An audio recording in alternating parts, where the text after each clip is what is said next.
أشرقت نفسي بنور من فؤادي حينما رددت يا رب العباد.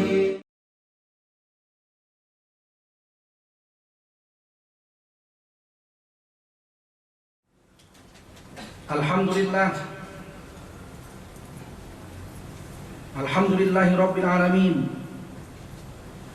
alladzi arsala rasulahu bil huda wa dinil haqq liyudhhirahu 'ala ad-dini kullihi wa kafa billahi shahida.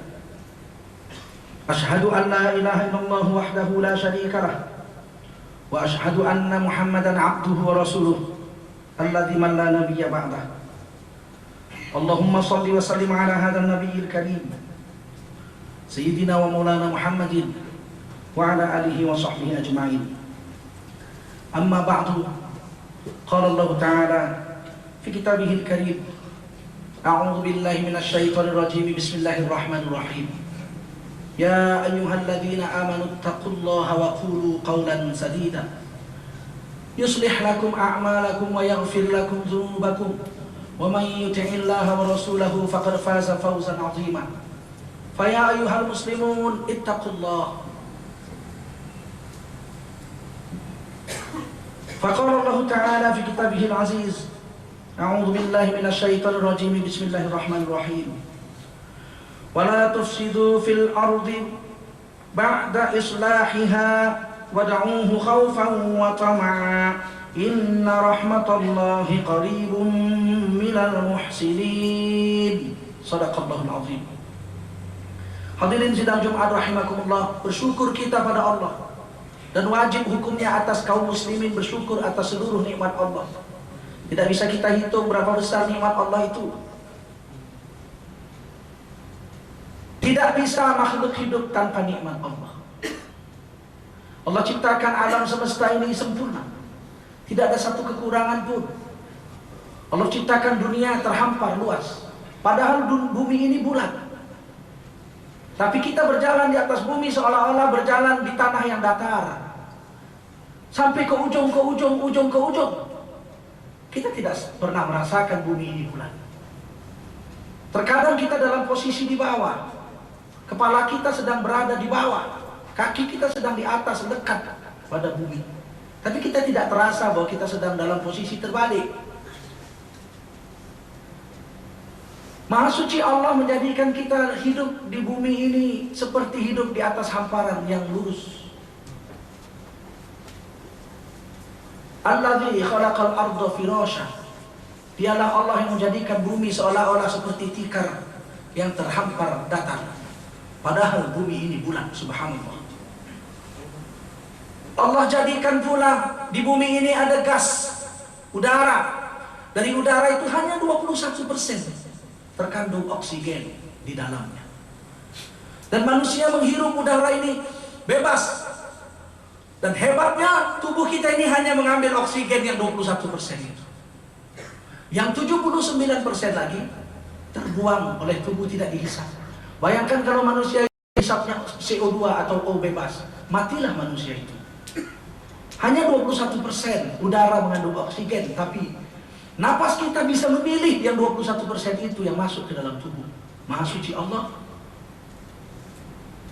Kalaulah Allah jadikan di dunia ini oksigen lebih dari 21%, terbakarlah seluruh alam. Kalau Allah jadikan oksigen yang ada di dunia ini hanya 15%, kita tidak akan pernah bisa membuat api. Api tidak akan pernah bernyala kalau oksigen di bawah daripada 21%. Siapa yang mengatur itu semua? Allah Rabbul Jalal. Tidak ada satu kekuatan makhluk yang bisa mengatur itu. Belum lagi pada diri kita ini Allah jadikan jantung yang berdenyut terus, tidak pernah berhenti, tidak pernah cuti, tidak pernah turun mesin. Ginjal kita terus menyaring racun dan membuangnya lewat air seni. Padahal besar ginjal hanya sebesar tinju, besar jantung hanya sebesar tinju. Tapi seluruh tubuh kita dibersihkannya dari seluruh racun-racun. Wa fi anfusikum afala tubsirun. Pada dirimu apakah kau tidak lihat hebatnya Allah? Kalau kita lihat udara, lihat ke langit, begitu indahnya langit. Padahal langit itu kalau ditembus, tembus. Tapi seperti ada dinding yang kokoh. Setiap meteor jatuh sebelum sampai ke bumi sudah habis dibakar oleh lapisan ozon yang tidak kelihatan dengan mata. Allah jadikan langit itu seperti atap, padahal tidak terlihat seperti atap. Sinar matahari ultraviolet dikembalikan oleh ozon, tidak tembus ke bumi. Hanya sebagian kecil saja yang tembus untuk membunuh kuman-kuman dan menyehatkan manusia. Andai kata ultraviolet tidak tersaing oleh ozon, seluruh makhluk di bumi akan mati terbakar. Siapa yang buat itu? Allah Rabbul Jalal. Dan Allah SWT sediakan makanan di bumi untuk manusia tidak habis-habis sampai ke dunia kiamat. Allah untuk itu semua tidak minta bayar. Tidak mampu kita membayarnya. Udara gratis seumur hidup. Kalau kita masuk rumah sakit, pakai udara dari tabung, 1 malam 1 juta kita mesti bayar. Umur kita sekarang 40, 50, 60 tahun gratis. Berapa miliar kita harus bayar kalau itu harus bayar. Allah tidak minta bayar. Allah hanya minta satu saja. Syukuri. Syukuri nikmat itu. La in syakartum la azidannakum. Kalau kau syukuri nikmat itu, ambillah seluruh nikmat yang ada ini, tapi syukuri. Allah akan tambah nikmat lain. Di kubur akan ada nikmat lebih nikmat dari dunia. Di akhirat ada nikmat puncak kenikmatan surga Allah bagi orang yang bersyukur. Wala in kafartum. Tapi kalau kau ambil nikmat-nikmatku, kata Allah, kau buat untuk melawan aku, kau sepelekan agamaku, hukum-hukumku, kata Allah, inna azabi lasyadid. Sesungguhnya azabku sangat. Yang bilang pedih Allah. Kalau manusia yang bilang pedih relatif. Saya bilang sakit, petinju dunia bilang tidak sakit. Anak saya bilang sakit, saya bilang tidak sakit. Sakit menurut anak saya, tidak sakit menurut saya. Relatif. Tapi kalau sakit menurut Allah, tidak ada makhluk yang bisa menahannya. Hari ini kesyukuran inilah yang hampir musnah dari diri kaum muslimin. Salawat dan salam sampaikan pada junjungan kita Nabi Muhammad SAW. Makhluk yang paling mulia, tidak ada lagi makhluk lebih mulia dari Nabi Muhammad. Pujilah Nabi setinggi apapun, asal jangan serupa dengan memuji Allah. Saudara-saudara hadirin sidang Jumat rahimakumullah, Allah memberi cerita kepada kita, pelajaran pada kita untuk kita fikir bahwa Allah turunkan bencana itu dengan 3 jenis. Bukan 3 jenisnya itu berbeda, bukan. Kita yang menerimanya 3 jenis berbeda. Seperti satu orang tamu ke rumah saya. Dia bawa kacang asin cap 2 kelinci. 2 kilo untuk hadiah kepada saya. Bagi anak saya yang umur 5 tahun, 10 tahun, itu cap 2 kelinci kacang goreng, dia katakan, nikmat luar biasa, senang, makanan lezat. Mereka berebut-rebut memakannya.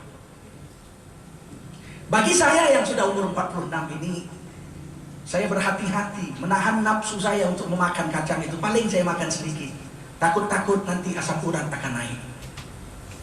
Saya merasakan pemberian orang itu bukan lagi nikmat, tetapi cobaan atas nafsu yang ada di dalam diri saya. Tapi bagi kakek saya yang umur 80 tahun, ketika disodorkan kacang pemberian tamu saya itu, dia merasakan ini penghinaan. Sebab dia tidak bisa lagi makan kacang, dia tidak punya gigi. Bagi kakek saya kacang itu penghinaan. Bagi saya kacang goreng itu cobaan. Tapi bagi anak saya itu satu kenikmatan. Begitulah bencana yang Allah turunkan atas orang beriman, dia ujian. Dalam Quran surah Al-Baqarah Allah berfirman, ya ayyuhalladzina amanu ista'inu bis-sabri was-shalah. Innallaha ma'as-sabirin. Hei orang beriman, jadikan kamulah sholat itu sebagai penolongmu. Jadikan kamulah puasa itu sebagai penolong. Sabar di situ diartikan mufassirin, ahli tafsir, puasa. Orang yang menjaga sholatnya 5 waktu dan menjaga puasanya dengan sungguh-sungguh keikhlasan atas Allah, Allah bersama dengan mereka. Allah menjaga mereka siang dan malam. Kalaupun datang bala, disambung ayat itu.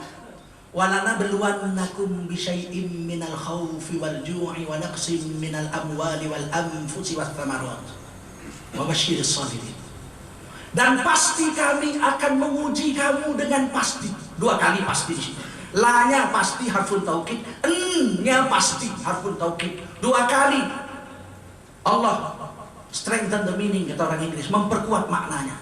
Dan pasti kami, kata Allah, akan menguji kamu dengan pasti. Hei orang beriman yang menjaga sholat dan puasa, yang sabar dengan segala macam cobaan di dunia ini, kami pasti akan menguji kamu dengan pasti. Dengan rasa takut ujian. Rasa lapar ujian. Menambah mantap iman, tidak gara-gara lapar kita merampok. Kekurangan makanan, kekurangan buah-buahan, kematian saudara, anak, istri, suami, istri, bapak, anak kandung mati, itu semua ujian. Wabasyiris sabirin, beri kabar gembira pada orang beriman yang menjaga sholat dan menjaga puasanya. Kalau datang bencana, itu adalah ujian untuk meningkatkan derajatmu di sisi Allah. Alladzina idza asabatuhum musibatun qalu, mereka orang sabar kalau datang musibah, mulut mereka berkata, Inna lillahi wa inna ilaihi raji'un. Itu ucapan mereka. Ulaika alaihim salawatun min rabbihim wa rahmah wa ulaika humul muhtadun. Mereka dapat rahmat, dapat berkat selama hidup di dunia. Di akhirat mereka dapat surga yang mengalir sungai-sungai di bawahnya, dan mereka mendapatkan kegembiraan serta petunjuk jalan. Nampak sama mereka, oh ini musibah, ini bala hanya untuk menguji saya. Semua memang tidak akan kekal. Anak mati, istri mati, orang tua mati, hartaku hilang. Aku sendiri pun akan mati. Hartaku akan kutinggal. Ketika aku mati, hanya 3 lapis kain kapan yang kubawa masuk kubur. Semua hartaku tertinggal di dunia. Yang kubawa menghadap Allah hanya iman dan amal soleh. Tenang jiwanya, beruntung orang ini. Kalau kita termasuk orang yang menjaga sholat dan menjaga puasa, termasuk orang yang sabar menahan nafsu kita atas godaan dunia, ketika datang bala bencana, sebenarnya kita sedang diuji. Tidak akan naik ke SMP anak SD kalau tak lulus ujian, dan tidak akan masuk SMA anak SMP yang tidak lulus ujian. Dan jangan mimpi masuk ke universitas kalau belum lulus sekolah SMA. Kita jangan mimpi masuk surga kalau belum lulus ujian Allah. Yang kedua, ketika bencana datang, Allah tuliskan dalam Quran surah Ar-Rum ayat 41, Zaharul fasadu fil barri wal bahr bima kasabat aydin nas. Telah nyata kerusakan di darat dan di laut akibat ulah tangan manusia. Liyudhiqahum ba'dalladzi amilu, kami tampar manusia yang buat rusak dunia itu sebagai akibat perbuatan mereka, biar mereka rasain. La'allahum yarji'un, mudah-mudahan dengan musibah itu, dengan bala itu, mereka tobat kepada Allah. Musibah yang datang, kita berkaca diri. Selama ini aku sholat enggak? Oh tidak. Selama ini istriku buka aurat apa enggak? Oh buka aurat. Anakku 5 pakai celana pendek, semua keluar rumah. Istriku pun begitu. Kalau keluar rumah pakai celana pendek. Aku sendiri pun kadang mencuri. Gembira aku kalau bisa korupsi. Oh, datang bala kepadamu, sesungguhnya kau sedang ditampar Allah. Kalau kau taubat setelah bencana berlalu, Allah terima taubatmu, Allah muliakan kamu. Innallaha yuhibbut tawwabin. Allah cinta pada orang yang taubat. Tapi berapa banyak hari ini orang tak mau taubat. Tsunami terjadi di Aceh. Di tengah-tengah mayat masih ada orang berzina. Beberapa 2 tahun yang lalu atau 1 tahun yang lalu, Sumatera Barat dihancurkan gempa. Masih banyak orang yang tak sholat. Masjidnya dikunci subuh, tidak dibuka. Mari kita berhitung berapa jumlah orang kampung yang Islam, berapa yang ke masjid sholat. Ada 1/10? Saya yakin ada. Kalau sudah datang bala, masjid hancur, pasti masjid itu tidak makmur. Kalau masjid itu hidup amalan agama, mustahil masjid itu tidak dijaga malaikat. Kenapa hari ini masjid hancur? Oh, orang nggak mau ke masjid lagi. Masjid sudah seperti gereja, hanya hari Jumat dibuka. Orang tidak lagi berkorban untuk masjid. Orang hari ini mencari kekayaan dari masjid. Dulu orang berkorban diri untuk agama. Hari ini orang mengorbankan agama untuk dirinya. Dibuat organisasi penerima zakat. Tahun pertama semua pekerjanya miskin. 3 tahun kemudian semua pekerjanya naik mobil Fortuner. Kenapa? Karena 1/8 dari zakat manusia yang terkumpul untuk orang miskin bagi 10.000, 20.000, 1 juta orang. Sementara 1/8 untuk amil, dia cuma bagi 8 orang. Berani lagi memutar ayat Allah, dia bilang tidak sah bayar zakat kalau langsung, mesti lewat badan. Menipu Allah. Lewat amil boleh dalam Islam. Ada dalam Quran surah At-Taubah ayat 60. Amil ada. Tapi bayar langsung juga ada. Wa yuqimuna shalah wa yu'tuna zakah. Itu artinya mereka melaksanakan sholat dengan diri mereka, dan mereka membayar zakat langsung dengan diri mereka. Kemana ayat Quran itu mau dibuang? Kok berani bilang nggak sah bayar zakat langsung? Karena nafsu. Mereka mau semua lewat badan dia, supaya makin banyak terkumpul, makin banyak dia dapat. Inna lillahi wa inna ilaihi raji'un. Kerusakan di alam ini 2 macam. Ada kerusakan fisik, ditebas hutan, dibuang sampah sembarangan, dilakukan zina, merajalelalah penyakit kelamin, AIDS dan sebagainya, merokok sembarangan tempat sehingga banyak orang teracuni. Tapi ada juga kerusakan, itu kerusakan non fisik, psikis, jiwa yang rusak. Korupsi senang, berzina senang, buka aurat senang, agama dirasa beban. Agama tidak lagi dirasa sebagai kebutuhan, tapi sebagai beban. Itu kerusakan jiwa. Kalau menutup aurat malu, itu kerusakan jiwa. Hari ini orang sholat Jumat aja pakai peci malu, itu kerusakan jiwa. Malu kalau kelihatan orang Islam.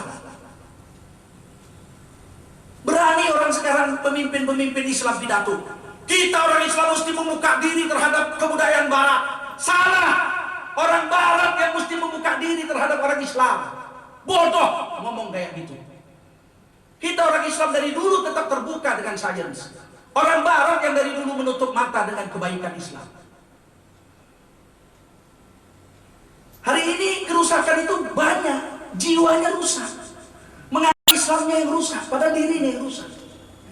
Kalau nggak mau tobat, dikasih bala, mereka akan dihabiskan, dimusnahkan oleh Allah. Siapa yang tobat, Allah cinta padanya.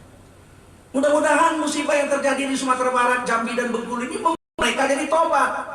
Saya sedih. Nenek moyang saya orang Minang, saya asal Pagaruyung. Di mana-mana dikatakan adat bersendi syarak, syarak bersendi kitabullah.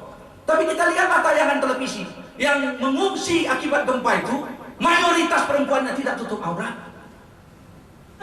Begitu yang bersendi syarak kitabullah itu. Bagaimana Allah mau bantu? Allah firmankan dalam ayat yang saya baca surah Al-A'raf 56. Wala tufsidu fil ardi. Jangan rusak dunia ini secara fisik maupun secara kejiwaan. Rohani, batin jangan rusak. Lahir jangan rusak. Ba'da islahiha. Karena Allah sudah memperbaiki ini dunia. Dulu dunia ini nggak bisa manusia hidup. Gempa setiap hari, dipasang gunung oleh Allah jadi bagus. Dulu manusia ini bunuh-membunuh, zina berzina, nggak ada agama. Allah turunkan Rasul, bagus. Allah sudah bikin bagus ini dunia, lahir dan batin. Jangan bikin rusak. Wad'uhu khaufan wa tama'an. Dan berdoalah kamu berharap pada Allah dengan rasa takut dan dengan rasa harap. Untuk menghilangkan bala cuma satu: takut pada Allah, taati aturan Allah, dan berharap rahmat Allah. Hanya 2 itu aja. Inna rahmatullahi qaribun. Sesungguhnya kasih sayang Allah itu sangat dekat. Tapi kepada siapa? Minal muhsinin, kepada orang-orang yang beramal soleh. Untuk orang-orang jahat Allah nggak kasihan, dihabisi pun Allah nggak kasihan. Kalau gempa bumi di Padang itu terjadi di Jakarta, bukan 1000 yang mati, jutaan akan mati, Pak. Ayat ketiga, Allah mengancam bahwa bala itu datang kepada orang yang tidak mau dengar peringatan Allah sebagai penghinaan. Di dalam Quran surah Al-Isra 58 Allah berfirman, "Wa in min qaryatin illa nahnu muhlikuha qabla yaumil qiyamah." Berapa banyak negeri di dunia ini yang sudah kami kiamatkan sebelum datang hari kiamat yang sebenarnya. Di Italia ada satu negeri yang makmur, kaya raya. Waktu itu superpower mereka. Negeri mereka makmur, gedung mereka bertingkat-tingkat. Kaya bukan main. Namanya Pompei. Di kaki gunung Vesuvius, Italia. Di kota Pompei itu harta berlimpah ruah. Tapi apa yang terjadi? Jiwa mereka rusak, agama mereka injak-injak. Mereka sediakan perzinahan. Seluruh Eropa kalau mau berzinah datang ke Pompei. Baik dari Jerman, Austria, dari Prancis, dari Inggris, semua terkenal. Di situ disediakan perzinahan. Laki-laki perempuan boleh, laki-laki dengan laki-laki boleh, perempuan dengan perempuan boleh, masal pun boleh. Apa yang terjadi? Satu hari gunung Vesuvius mengeluarkan lahar tanpa berbunyi, tidak lewat batuk-batuk. Kota Pompei ditutup lahar, hilang dari permukaan dunia. Ratusan bahkan ribuan tahun tidak tahu lagi manusia mana kota Pompei. Sekarang kota Pompei sudah digali ulang. Kota itu sudah dapat, sudah puing-puingnya masih ada. Tapi ternyata di dalam kota itu banyak gedung-gedung yang berisi patung-patung manusia yang ditutup oleh lahar dalam posisi sedang berzina. Mereka diabadikan Allah jadi patung, padahal manusia benar. Ditutup lahar jadi patung yang padahal di dalamnya ada daging dan tulang manusia. Sampai sekarang masih dalam posisi berzina. Di Jawa ada dulu kerajaan Mataram Hindu, mabuk menjadi ibadah mereka. Rajanya namanya Dharmawangsa. Saat Dharmawangsa mengawinkan anaknya perempuan dengan Erlangga, datanglah lahar gunung Merapi. Mereka terkubur semuanya kecuali Erlangga saja yang hidup. Tahun 1006 orang Jawa menyebutnya pralaya, kiamat. Pralaya itu kiamat. Allah akan kiamatkan satu negeri sebelum hari kiamat yang sebenarnya datang. Au mu'adzibuha 'adzaban syadida, atau Allah akan azab penduduk negeri itu dengan azab yang sangat menyakitkan sehingga tidak tertahankan oleh tubuh dan jiwa. Kana dzalika fil kitabi mastur. Yang demikian itu sudah menjadi ketetapan kami, kata Allah. Tidak bisa berubah. Jika Indonesia mau disayangi Allah, mari kita tegakkan agama pada diri dan keluarga kita. Kemudian banyaklah berdoa kepada Allah dengan rasa takut dan harap. Mudah-mudahan negeri Indonesia ini menjadi negeri yang baldatun thayyibatun wa rabbun ghafur. Tidak ada cara lain. Demikian khutbah ini mudah-mudahan membawa manfaat pada diri khotib dan pada diri kita semua. A'udzubillahi minasyaitonir rajim. Bismillahirrahmanirrahim. Wa'adallahu alladziina aamanu wa 'amilus shalihati lahum maghfiratun wa ajrun 'azim. Telah berjanji Allah kepada orang beriman lagi beramal soleh bahwa mereka akan memperoleh keampunan atas dosa mereka dan memperoleh pahala yang besar. Barakallahu li wa lakum fil Qur'anil 'azim wa nafa'ni wa iyyakum bima fihi minal ayati wa dzikril hakim wa taqabbal minkum tilawatahu innahu huwas samiul 'alim fastaghfiruhu innahu huwal ghafurur rahim.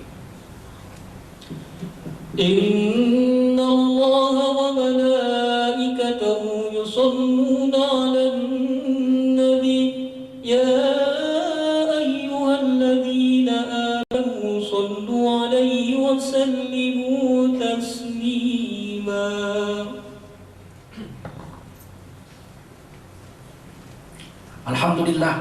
Alhamdulillahi Rabbil Alamin alladzi khalaqal insana fi ahsani taqwim ثم رددناه أسفل سافلين إلا الذين آمنوا وعملوا الصالحات فلهم أجر غير ممنون. أشهد أن لا إله إلا الله وحده لا شريك له وأشهد أن محمدا عبده ورسوله الذي من لا نبي بعده. اللهم صل على نبينا محمد وعلى آله وصحبه أجمعين. أما بعد قال الله تعالى في كتابه الكريم Bismillahirrahmanirrahim. Ya ayyuhalladzina amanu taqullaha mastata'tum. Ya ayyuhalladzina amanu taqullaha mastata'tum. وقال الله تعالى في كتابه الكريم أعوذ بالله من الشيطان الرجيم بسم الله الرحمن الرحيم إن الله وملائكته يصلون على النبي يا أيها الذين آمنوا صلوا عليه وسلموا تسليما اللهم صل وسلم على هذا النبي الكريم سيدنا ونبينا وحبيبنا وشفينا وذخرنا ومولانا محمد وعلى آله وصحبه أجمعين ورضي الله تبارك وتعالى عن كل صحابة رسول الله أجمعين ومن تبعهم بإحسان إلى يوم الدين اللهم اغفر للمسلمين والمسلمات والمؤمنين والمؤمنات الأحياء منهم والأموات إنك سميع قريب مجيب دعوات آمين يا رحمن يا قاضي الحاجات اللهم انصرنا فإنك خير الناصرين وافتح لنا فإنك خير الفاتحين اللهم احفظنا من البلاء اللهم احفظنا عند البلاء وانصرنا فإنك خير الناصرين ربنا آتنا في الدنيا حسنة وفي الآخرة حسنة وقنا عذاب النار عباد الله إن الله يأمر بالعدل والإحسان وإيتاء ذي القربى وينهى عن الفحشاء والمنكر والبغي يعظكم لعلكم تذكرون فاذكروا الله العظيم يذكركم واشكروه على نعمه يزدكم ولذكر الله أكبر والله يعلم ما تصنعون.